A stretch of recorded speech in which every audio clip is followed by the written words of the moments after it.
अब हमारा है क्वेश्चन नंबर 60।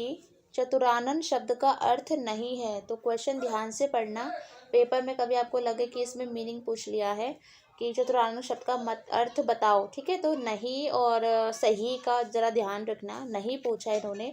तो चतुरानन का मतलब प्रजापति भी होता है, ब्रह्मा भी होता है, विधाता भी होता है, लेकिन चालाक नहीं होता है। और अगर आप क्वेश्चन ध्यान से नहीं पढ़ते तो सीधा ब्रह्मा लगा देते, ठीक है, जो कि गलत है। तो चालाक इसका आंसर होगा। उसके बाद है यथास्थान में समास है, ठीक है। तो यथा स्थान है उसमें कौन सा समास है? यथा स्थान में हमारा है अव्ययभी भाव समास, ठीक है। उसके बाद हमारा है क्वेश्चन नंबर हमारा 62 है, निम्नलिखित में से कौन सा विदेशी शब्द नहीं है। देखो अब ये नहीं पूछा है इन्होंने, ठीक है। तो पुलिस, ऑपरेशन और डॉक्टर ये हमारे विदेशी शब्द है। अभिजीत, ठीक है, हमारा विदेशी शब्द नहीं है। गणिका का पर्यायवाची है, तो गणिका का पर्यायवाची है वेश्या। भव्य तव्यता का पर्यायवाची है नियति। यामिनी का पर्यायवाची है निशा। उसके बाद जागृति का विलोम है, जागृति का विलोम है सुषुप्ति। उसके बाद हम बात करते हैं क्वेश्चन नंबर 67 की। अंतर्मुखी का विलोम है बहिर्मुखी। उदात्त का विलोम है अनुदात। हिंदी वर्णमाला में श, त्र, य, ग क्या है? संयुक्त वर्ण है ये, ठीक है, क्योंकि दो अक्षरों को दो स्वर और व्यंजनों को मिलकर ये बनते हैं, तो ये संयुक्ताक्षर है।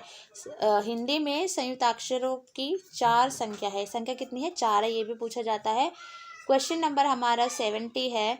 चरण या पाद किसके अनिवार्य संघटक है? तो ये छंद के अनिवार्य संघटक है।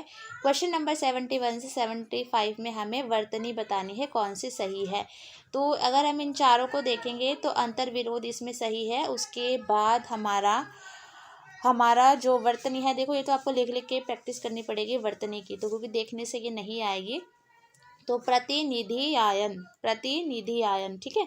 उसके बाद 73 में प्रागैतिहासिक, ठीक है। तो ये इसकी सही वर्तनी है, मतलब सही स्पेलिंग है।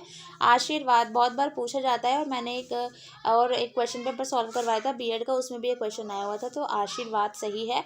उसके बाद क्वेश्चन नंबर 75 में अतिक्रमण, ये वाली स्पेलिंग सही है, बी वाली, ठीक है। उसके बाद हमारा है क्वेश्चन नंबर 76। मुख्यार्थ में बाधा उपस्थित होने पर रूढ़ि या प्रयोजन के कारण शब्द की जिस शक्ति के द्वारा मुख्यार्थ से संबंध रखने वाले अन्य अर्थ का बोध हो उसे कहते हैं लक्षणा, ठीक है। तो ये हमारे पेपर के पॉइंट ऑफ व्यू से नहीं है, बट आ गया है तो उसको पढ़ लेते हैं, क्योंकि इतना ज़्यादा हाई लेवल का लक्षणा वगैरह ये सब नहीं आता है, ठीक है। पंकज जो शब्द है वो योग रूढ़ है, ठीक है। और कल जब मैं पढ़ा रही थी तो आपको बताया था मैंने, जो रूढ़ होते हैं, जो शब्द जिनको अलग करने पे दोनों के जो मतलब नहीं निकलते, जैसे मान लो मैंने लिखा राम, ठीक है, तो रा को अलग कर दूँ, म को अलग कर दूँ, तो क्या इनका कोई मतलब निकलेगा? नहीं, रा का कोई मतलब नहीं और म का कोई मतलब नहीं है, ठीक है। तो ये रूढ़ शब्द हैं।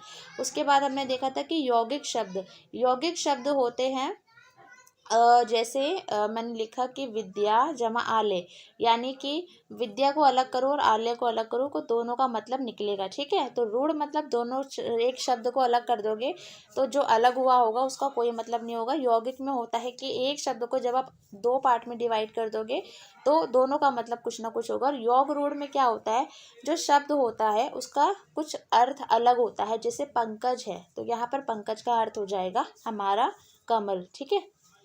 उसके बाद है क्वेश्चन नंबर 78। इसमें है वर्ण वृत्त या वार्णिक छंद के प्रत्येक गण में कितने अक्षर होते हैं? तो 3 होते हैं, इसको सिर्फ पढ़ लो, ये इतना नहीं आएगा, छंद वगैरह चौपाई छंद नहीं आएंगे, ठीक है। बट फिर भी आप एक बार पढ़ लो कि चौपाई छंद में प्रत्येक चरण में कितनी मात्राएं होती है, तो 16 है, ये इंपॉर्टेंट है, एक बार देख लेना। अनुप्रास अलंकार है, शब्द अलंकार, ठीक है। जो अलंकार होते हैं वो हमारे 2 पार्ट में डिवाइड होते हैं, ठीक है, शब्द अलंकार और अर्थ अलंकार। तो जो अनुप्रास अलंकार है, अनुप्रास, यमक और श्लेष, ये 3 अलंकार है हमारे शब्द अलंकार में आते हैं। तो इन्होंने अनुप्रास पूछा है तो वो हमारा शब्द अलंकार है, ठीक है। क्वेश्चन नंबर हमारा यहाँ पर बोला है 81 से 85 तक हमें एक शब्द बताना है, ठीक है। जैसे सिर पर धारण करने योग्य, तो शिरोधार्य इसका आंसर हो जाएगा। शक्ति का उपासक, तो इसका आंसर है शाक्त। उसके बाद जिसके पार दिखाई न दे, तो अपारदर्शक, जैसे लकड़ी है या कोई दीवार है उसके पार नहीं दिखाई देता तो हम उसको अपारदर्शक बोलेंगे, और अगर दिखाई देता है तो पारदर्शी। जो किए गए उपकारों को मानता हो, कृतज्ञ, इम्पोर्टेंट है। ईश्वर की सत्ता में विश्वास न करने वाला पूछा है, तो ध्यान रखना, ठीक है। तो नास्तिक होगा इसका आंसर, ठीक है। तो ईश्वर की सत्ता में विश्वास करने वाला होता है आस्तिक, और जो नहीं करता वो होता है नास्तिक, ठीक है। क्वेश्चन नंबर 86 है, अवधि का संबंध है, तो अवधि का संबंध है पूर्वी हिंदी से। तत्सम शब्द का चयन कीजिए। तत्सम जो शब्द संस्कृत से हिंदी में आए हैं और वो एज इट इज़ यूज़ होते हैं, तो धर्म जो है वो संस्कृत में भी ऐसे ही यूज़ होता है और हिंदी में भी, ठीक है। तो ये हमारा तत्सम शब्द है। तद्भव का चयन कीजिए। तद्भव जो हिंदी में आके चेंज हो गए हैं, तो जैसे घनिष्ठ, उदय, अग्नि, ये तत्सम शब्द है। अगर अग्नि का तद्भव देखें तो आग होगा, ठीक है। तो खीर जो है वो है तद्भव शब्द। उच्चारण के स्थान पर त, थ, द, ध, न व्यंजन बताइए, तो ये दंतव्य है। अगर आपने मेरी हिंदी की वीडियो नहीं देखी है, मैंने उसमें पूरा हिंदी का करवाया हुआ है। आई थिंक मैराथन नंबर 7 है, उसमें पूरा ये मैंने बताया है। तो अगर आप उस वीडियो को देखने के बाद ये टेस्ट लगाएंगे तो ज़्यादा अच्छा रहेगा, क्योंकि आपको उसमें मैंने काफ़ी सारी चीज़ें क्लियर की हैं ग्रामर से रिलेटेड, ठीक है। उसके बाद है धोबी का स्त्रीलिंग है, धोबिन है। उसके बाद क्वेश्चन नंबर 91 है, निर्थक शब्द में प्रयुक्त उपसर्ग है।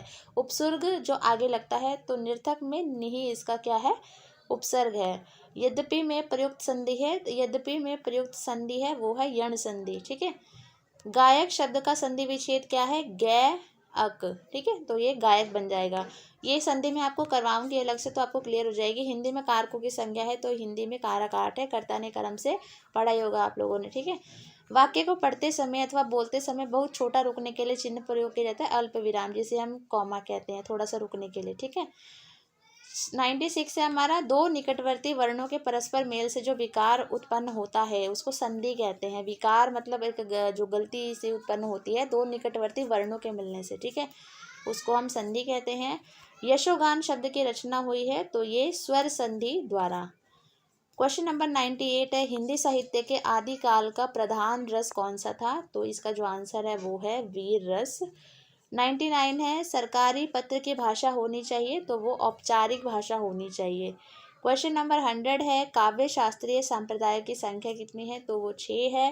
होप ये 100 क्वेश्चंस आपको समझ आए होंगे, और प्लीज़ समझ आ गए हैं तो वीडियो को लाइक कर देना, और पीडीएफ के लिए टेलीग्राम ग्रुप ज्वाइन कर लेना, वहाँ से आपको इसका पीडीएफ मिल जाएगा। Thank you.